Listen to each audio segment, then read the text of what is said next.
Hello स्टूडेंटों, एक सवाल है। दो संख्याओं का महत्तम समावर्तक तथा लघुत्तम समावर्तक क्रमशः 15 तथा 300 है। यदि एक संख्या 60 है तो दूसरी संख्या ज्ञात करें। देखो स्टूडेंटों, कितनी शॉर्ट तरीके से होगा। शॉर्ट क्या स्टूडेंटों, आपको सूत्र तो याद करने ही पड़ते होंगे और याद करने होंगे। जैसे दिया है, क्या होता है सूत्र?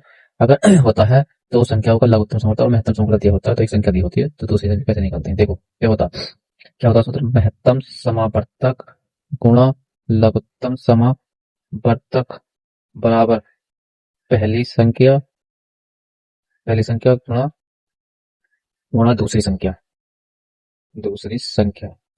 ये सूत्र होता है। तो देखो महत्तम समावर्तक क्या दे रखा है? 15 गुणा, और लघुत्तम समावर्तक है 300, और क्या दे रखा है? पहली संख्या दे रखी है 60। तो हमसे सेकंड संख्या पूछी है, तो कैसे करना होगा? देखो, जीरो से जीरो कट गया, 6 पंजे 30, तो 15 पंजे 75। ये ही हमारा आंसर हो गया। सेकंड संख्या कौन सी हो गई? 75। 75 कौन सा ऑप्शन है? ए। देखो कितनी शॉर्ट है स्टूडेंट। शॉर्ट ये होता है, ये दिमाग में करने का था, जबकि यही कर देता मैं। करता तो कैसे?